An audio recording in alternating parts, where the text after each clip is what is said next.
So basically for phase one, we simply have a course administrator. They administer all the courses for the entire campus, as well as enter in any special events that need to be processed and distributed. We've identified for future phases that we may want to have different roles, like a student role or a trusted sources role, and maybe even a distributed administration role. We know that potentially departments could administer their own locations, so that's also a problem. So when someone logs in, they basically, if any of you are familiar with Sakai, the admin tool is in its own project site. So the benefit of that is you could potentially incorporate all the Sakai tools within your project site, and maybe even integrate them with your admin. So basically, this is the course setup where you do all of your communication, as well as track who has approved, who has not approved, and you also can go back to former semesters and see the records as to who had approved and who had not approved the course. I had mentioned this before as a way to be able to track participation rates and interest in the courses. Down below is basically all the information that's being fed from our student information systems. This is all being vetted, so we have designated capture machines within the system, and all of the student information system is being queried for courses within those specific rooms. It's being queried on a daily basis so that any changes for faculty or rooms would be accounted for, and the faculty would be communicated. They would communicate with the faculty that they're either in a capable room or they're not in a capable room. So this is kind of kludgy right now. It used to work. So this could pop up and be a kind of a cute little Ajaxy thing. We actually, in our next deployment, it's fixed. But anyhow. So there's invitation status, there's response status, and there's publication status. Right now we have about 15 of our, probably 14 of our capture agents, which are basically our locations in the QA system, which roughly translates into 205 eligible courses. So, as I said, theoretically in the fall, 300 to 400 courses will be eligible for podcasting. Of those, 166 have not signed up yet, so they need an invitation. People can sign up on their own accord if they're in their Sakai site, but if they didn't, then we basically click on those courses that need invitation, and oops, sorry, that's a filter. As you can see, there's 13 that are video capable rooms, and there's a specific location for those, and there's 153 screencast capable rooms. So for example, this is it automatically generates a list of all those people within the video capable room, and you can deselect and select specific people. And this allows you to just send a quick email to people, let them know that if they're in a podcast room. They'll receive an email with a link that goes directly to their approval site. So if they've never signed up for a Sakai site, it's automatically going to bring them to their approval form. So for example, I click send here and I send it to three, let's send it to more than that. I send it to about 5 folks.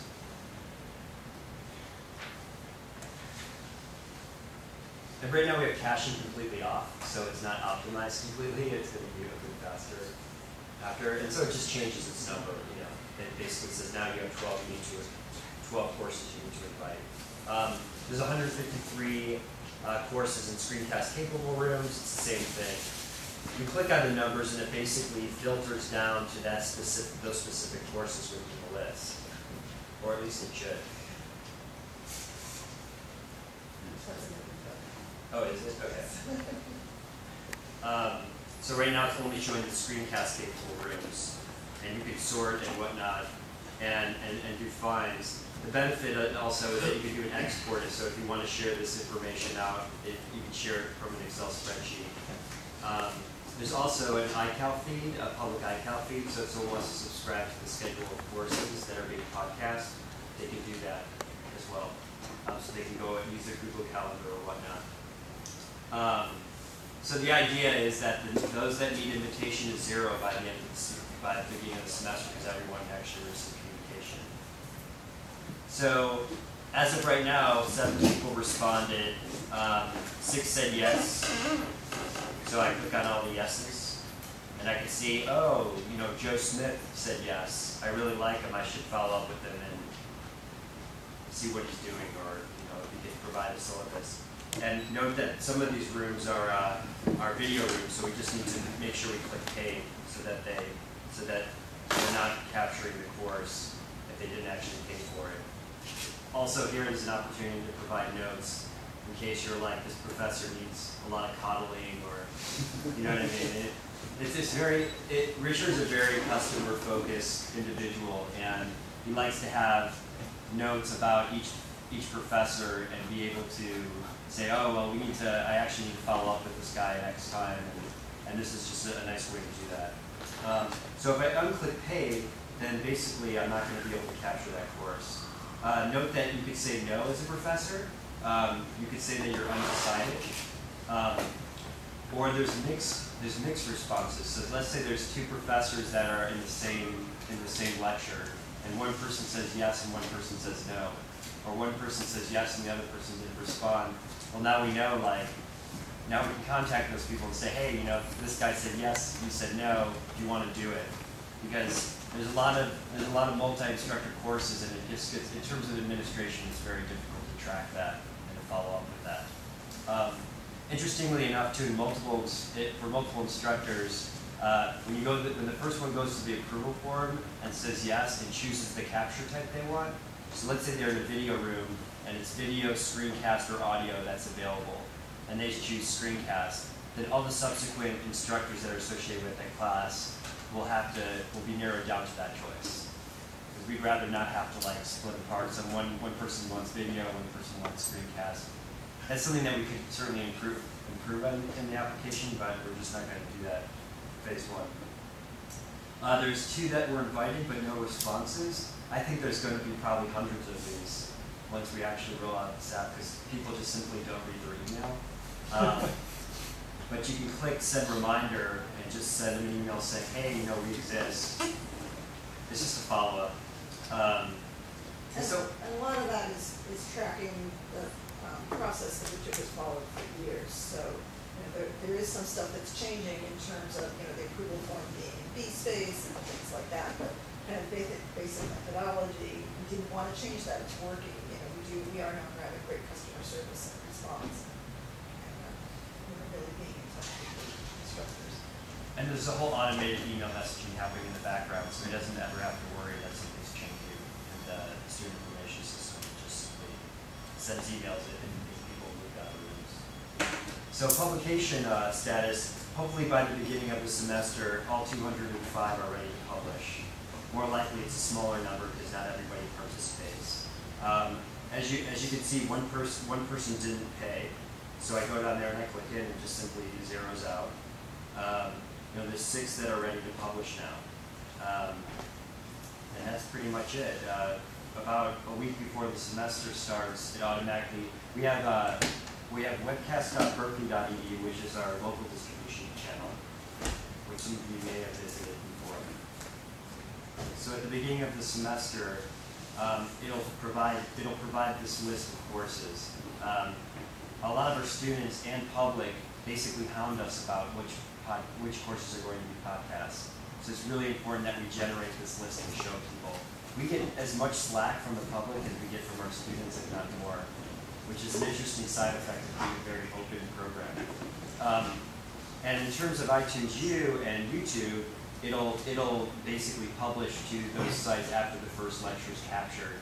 A lot of the times before the first lecture captured, there's a lot of volatility as people pulling out or coming on board, and we'd rather not have it auto-generate all those areas within the other distribution channels until the first lecture is recorded, because that means they're generally serious at that point. So So you also can add a course that's not in a podcast capable room and choose the capture type. So choosing the capture type just basically it's just helpful information to know what kind of material is going to be captured. But all you would enter is the CCM number and add the course to the list, and it would be listed as manual. So this way, you're not totally tied to this other system. If you add a course manually, then you would just upload that information. You just upload the recording manually after the course ended. This kind of functionality could easily be replicated for a professor, for instance, if they wanted to do that themselves. So this is something that right now it's living only on the admin UI, but it could be an interface that we have in Sakai for the professor. So from this page, you can click on course details, for instance, and you can click on course to go to its details page. Yeah, details page, and this gives you basic information on the course. It's not too pretty at the present moment in terms of formatting. It gives you information as to time and so forth. You can just put in the course, website, etc. You have the contact information already provided. You can click on more details and just go to their comment directory. This is just all the information about them that's provided by the campus. You also can add an MSO. An MSO is basically a financial officer for a particular department. So this is relevant for the video courses, the ones that we market for. Yeah. We need to basically, if we're inviting video, it automatically CCs the MSO so that the person who has to pay for it is in the loop in the beginning. So it's one of those weird idiosyncrasies about UC Berkeley that's necessary. So you have your contacts area that's basically all the contacts that are associated with the course. You have approval and payment where you click and unclick the pay tab. You also have this weird thing called proxy approval, where you can actually upload a PDF in case the professor refuses to go into Sakai and do an online approval. You can actually upload your own form so that it basically circumvents the whole online process. We'd rather this not happen, but we just understand that reality is some people just refuse to go online. It's kind of odd, but we want as broad of a net as possible in terms of participation. So once you upload an approval, you basically can move forward that way as well. So once all the approvals are in, capture type is basically activated, and you can choose nothing if for some reason you don't want anything captured, but they approve. It's not a circumstance. I don't know. Audio only if they want to do audio only podcast. Screencast with audio podcast or video and audio podcast. For phase one, 7 of our rooms are going to have video and audio, and the remainder of our rooms, I think 23 of them are going to be screencast and audio. We found that the majority of our faculty, screencast is adequate for the students. They can use VGA document cameras. The faculty, they really want to capture their formulas instead of using the driver report. And that's sort of we can't afford to have a camera in each room unless we can find out a way to do it automated. So that was sort of our approach for now. So here are the captured start times. You could say you want to start 7 minutes after official class time, or stop 5 minutes after official stop time. That's something that kind of makes sense on the Berkeley campus because classes start officially on the hour, but informally start 10 after. So if you make it 7 minutes after, you're getting the cameras rolling 3 minutes before the class lecture. So doesn't make sense. Sometimes you don't know. Publishing settings. The idea behind public notes was that you could say, for some reason this course is delayed for X amount of time and it would be published on distribution channels that there's a delay, but we've nixed it for phase one. You can choose the distribution channels that you wanna go out to, iTunes U, webcast.berkeley, or YouTube. And the idea behind these distribution channels is that they're just fully automated. You don't really have to do anything except Eldermark for iTunes U. And webcast.berkeley, just to note, this is our own PHP application, and we're looking to eventually port it over to WordPress. And it's just a standard, it's more of a standard APIs. So go back here. You could publish a delay for, this isn't really expressed yet, but we could publish a delay for a day, an hour, a week. I know some professors that like to delay it for the entire semester. Kind of odd, but some people want to participate in terms of the open program, but they don't want to give their students the lectures on a week-to-week or a day-by-day basis because they're concerned for attendance or other reasons. One of the things that is fairly low-hanging fruit that we just didn't implement for phase 1 is that, let's say for example, you don't click on iTunes U, and then 4 weeks into the semester, the professor decides that he wants to do iTunes U. It's pretty low-hanging fruit for us to create the functionality where if you click this distribution channel, retroactively distribute everything. So that's pretty easy to do. Licensing right now, we just have it hard-coded as Creative Commons and UC regions, but you can add however many licenses you want. You can add however many distribution channels you want. All that's very flexible.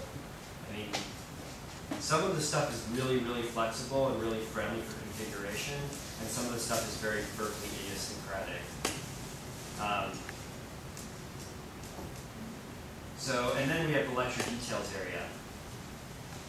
And so the lecture details area, all the various lectures, the lecture title, notes that you would want to specify for a specific lecture. Like for example, the audio is bad. So next to the,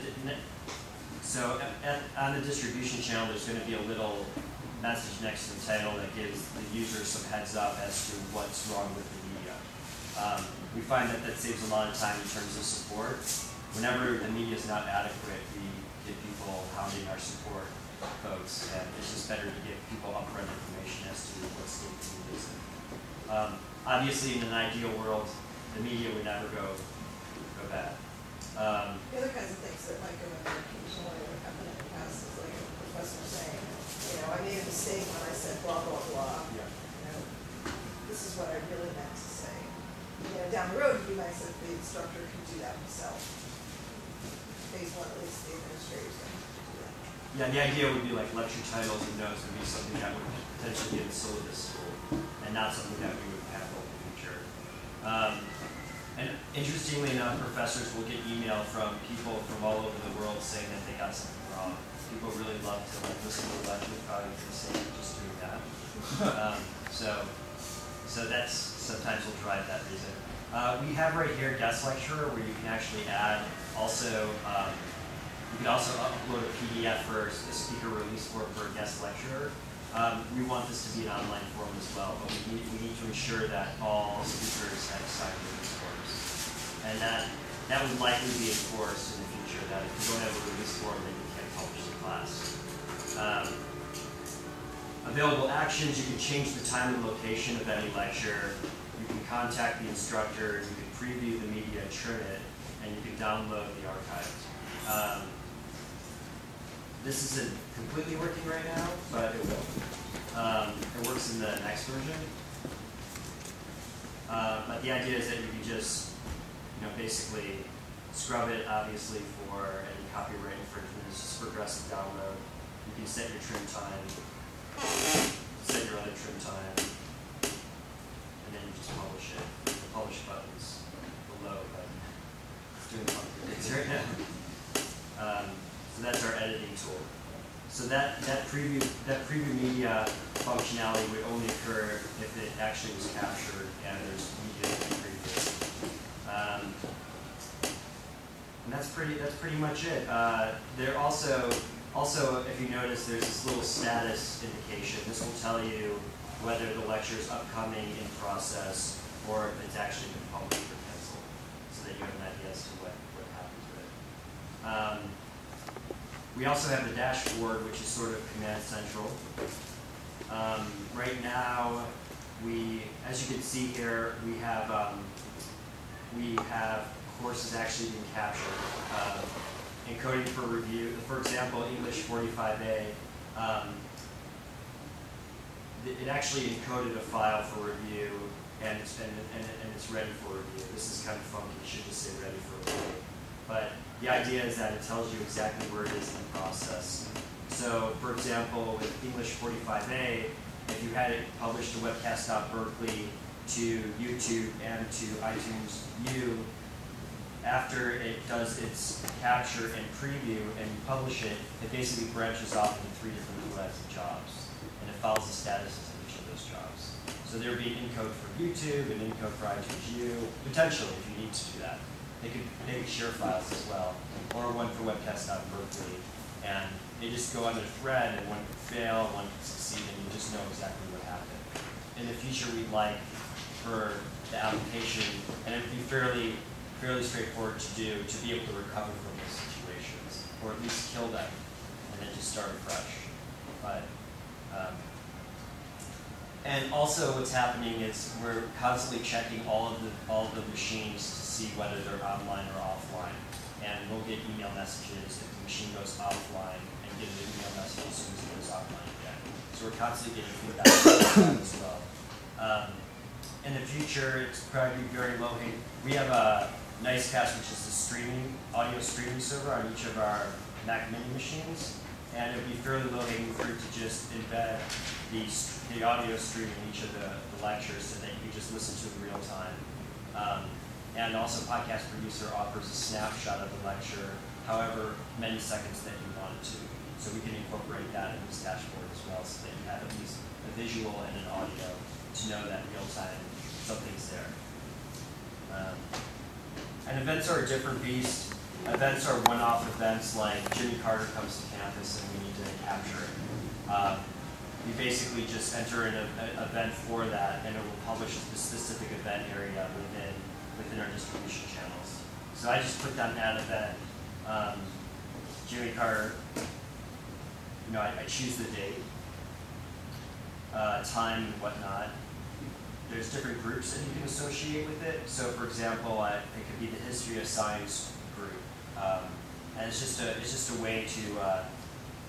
For example, we have various series that happen on campus. Like lunch poems happen every week, and there would be a way to associate with the group so that you could publish it out to some kind of categorized area of the distribution channels. You could also add new groups if you like. Or edit a group. So this is an individual event. You can associate an individual event with a larger group. So for example, I clicked on Jimmy Carter. This Jimmy Carter event is an individual event, but I can say I want Jimmy Carter to be part of lunch poems. So now that Jimmy Carter is part of lunch poems, hold on, maybe history of science. I'll set it in. And so now, basically, that event will inherit the sponsors and the genre and the summary of the group rather than its own individual information. Capture type. If you could choose a capable room or a non-capable room.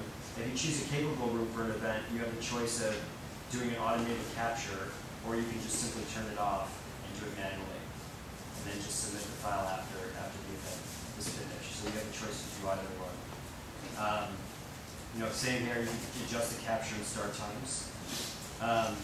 Note that the application knows when you're choosing things that aren't capable. And this grayed out area is basically group information. This will be, it's obviously a weird usability problem at the present moment. Speakers are those people that are going to, this is an error right now. Speakers are those people that are basically guest speakers, and like we have to ask Jimmy Carter to get us a release form. And ideally in the future, we're going to plan this is likely something we're going to do in phase 2 is have an online release form to people that aren't part of the university. So they have to email us to confirm that they actually agree to be podcast. And also it indicates to us whether they'd be willing to be on the distribution channel or not. Right now we get all of the speaker release forms on paper, and they sit in a file, dusty file somewhere like the Indiana Jones warehouse.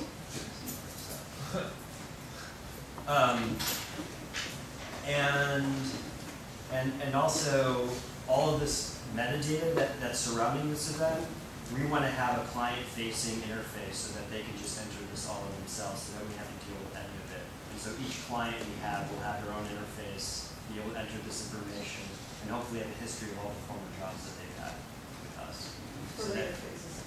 Yeah, they'll have their own user role and so forth. But right now, we actually have to ask them for that information. It's a major pain because sometimes they have it, sometimes they don't, sometimes we get it wrong. Same thing, we choose distribution channels.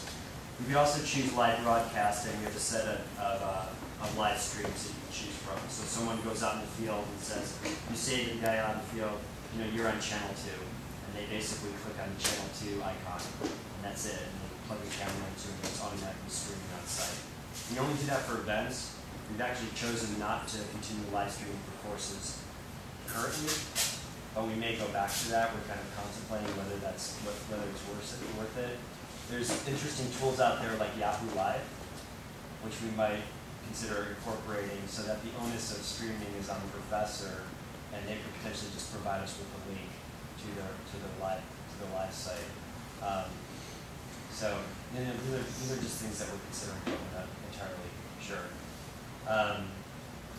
So beyond that, that's pretty much it in a nutshell. Actually, to go back to the dashboard, I think there's one.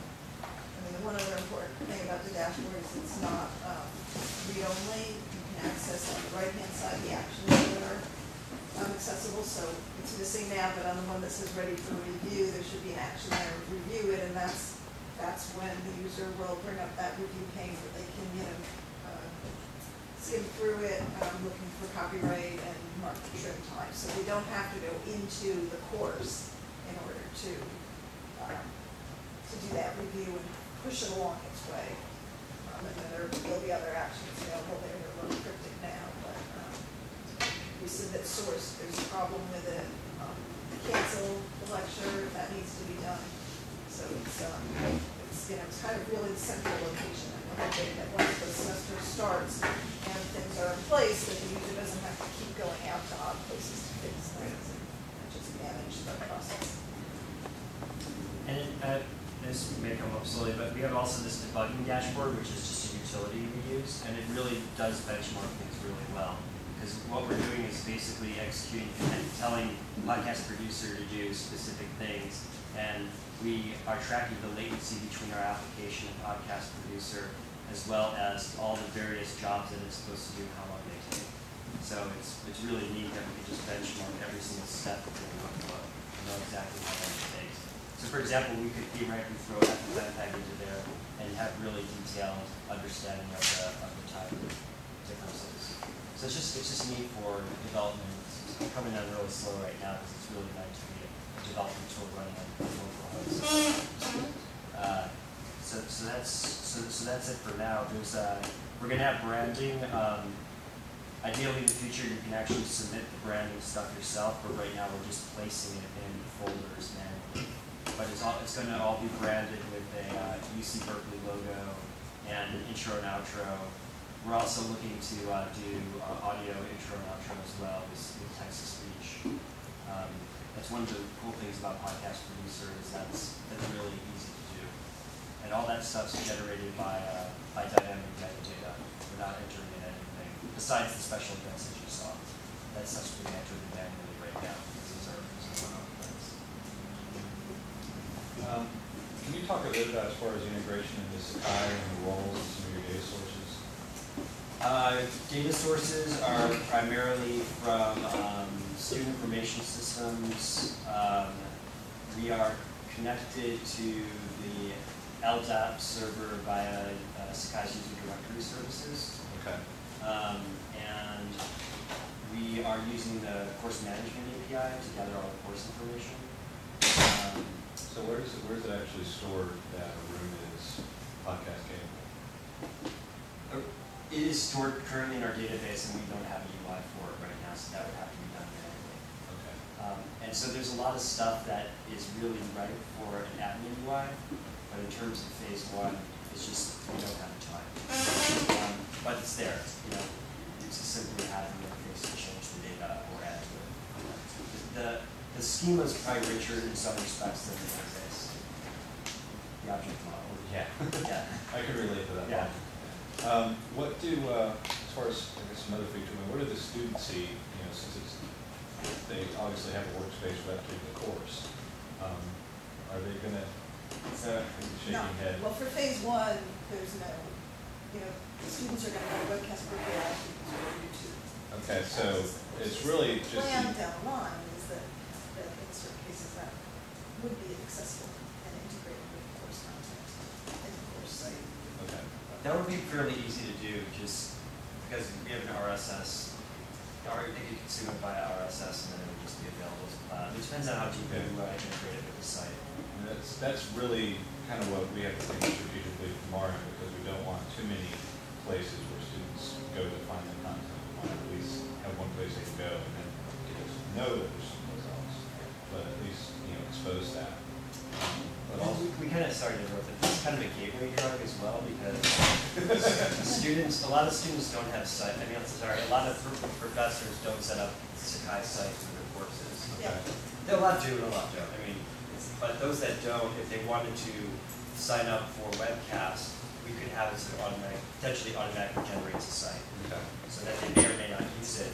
But that's the challenge, is that they're not guaranteed to have a site already automatically generated. Okay. We have a local distribution channel though, and we have, you know, iTunes and YouTube.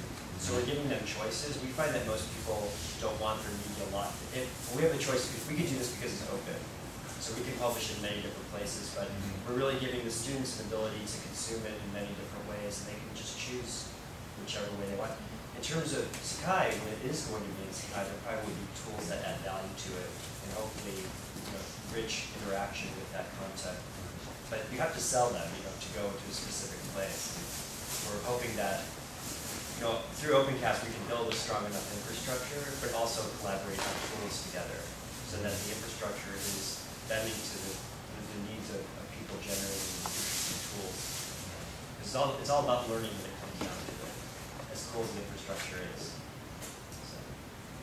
I want to break out the springboard again and jump off of Sean's question on the distribution. And I do think that there's a lot to think about as far as like the RSS distribution.